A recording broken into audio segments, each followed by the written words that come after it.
L'histoire regorge de paradoxes et de rencontres improbables, et celle qui lie, de près ou de loin, Gandhi et Adolf Hitler en est un parfait exemple. D'un côté, un homme prônant la non-violence, le respect et la désobéissance civile pour combattre l'oppression. De l'autre, un dictateur sanguinaire qui a embrasé l'Europe et orchestré l'un des plus grands génocides de l'histoire. Pourtant, malgré ces contrastes saisissants, il existe des liens, des échanges, et des réflexions qui, bien qu'inattendues, ont bel et bien existé. Plongeons dans cette histoire fascinante où l'on découvre un Gandhi écrivant à Hitler, des sympathies nazies parmi certains indépendantistes indiens, et des rencontres qui auraient pu changer le cours de l'histoire. L'une des anecdotes les plus troublantes de cette relation méconnue réside dans les lettres que Gandhi a envoyées à Hitler. En décembre 1939, alors que l'Europe est déjà en guerre, Gandhi, fidèle à sa philosophie de non-violence, adresse une lettre au dictateur allemand. Le ton est cordial, presque naïf, et commence par une salutation pour le moins déroutante, « Cher ami ». Gandhi lui demande d'arrêter la guerre, lui rappelant que l'histoire jugera sévèrement ses actions. Il tente de le persuader que la violence ne mène à rien et que seule la paix peut apporter une vraie victoire. Sans surprise, cette lettre n'obtient aucune réponse. Mais cela ne décourage pas Gandhi, qui, en juillet 1940, écrit une seconde lettre, plus explicite encore. Cette fois, il le supplie d'éviter une catastrophe mondiale et de renoncer à ses ambitions belliqueuses. Cependant, ces missives n'atteignent jamais leur destinataire, bloqués par les autorités britanniques, qui voient d'un mauvais œil ces tentatives de dialogue. Si Gandhi lui-même rejetait toute forme de violence, certains leaders nationalistes indiens, frustrés par la domination britannique, n'ont pas hésité à se tourner vers l'Allemagne nazie et le Japon impérial pour obtenir un soutien. L'un des plus célèbres d'entre eux est Subhash Chandra Bose, un fervent opposant au colonialisme britannique.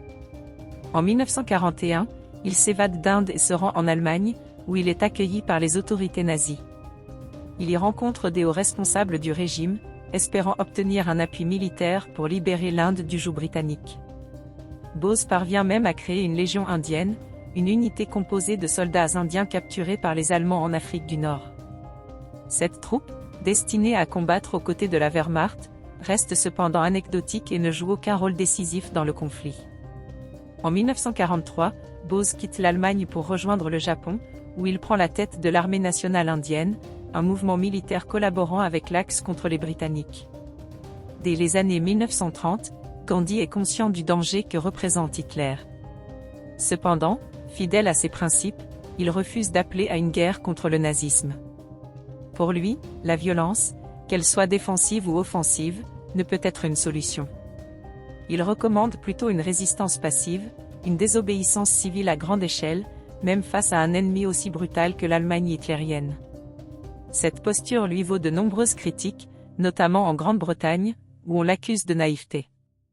Winston Churchill, en particulier, ne cache pas son mépris pour le Mahatma, le qualifiant de « fakir à moitié nu » et rejetant avec véhémence ses appels à la négociation avec Hitler. L'un des aspects les plus polémiques de la position de Gandhi concerne sa réaction à l'Holocauste. En 1946, il déclare que les Juifs d'Europe auraient dû adopter la non-violence face aux persécutions nazies. Selon lui, une résistance pacifique, menée avec détermination, aurait pu éveiller la conscience du monde et peut-être stopper Hitler. Ces propos suscitent un tollé.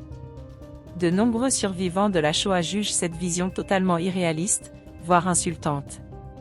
Face à une machine de guerre aussi implacable que le Troisième Reich, où la simple appartenance à une religion condamnée à mort, la résistance non violente semblait une utopie dangereuse.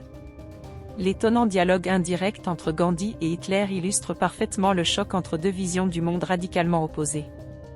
D'un côté, un idéaliste croyant en la force de la paix et du dialogue, de l'autre, un dictateur ne jurant que par la force et l'élimination de ses ennemis. Bien que Gandhi ait tenté d'influencer Hitler par des lettres, et que certains indépendantistes indiens aient vu dans l'Allemagne nazie un allié opportuniste, l'histoire a tranché, la guerre et la barbarie l'ont emporté sur la non-violence et les idéaux pacifiques.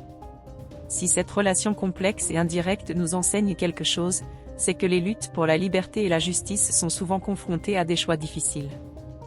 Gandhi, malgré son immense sagesse, n'a pas toujours trouvé les réponses adaptées aux réalités du monde. Mais son message, lui, résonne encore aujourd'hui. la paix reste un objectif à poursuivre, même face aux pires tyrannies. Si cette vidéo vous a captivé, n'hésitez pas à liker et à vous abonner pour découvrir d'autres histoires fascinantes sur l'histoire et ses paradoxes. À bientôt.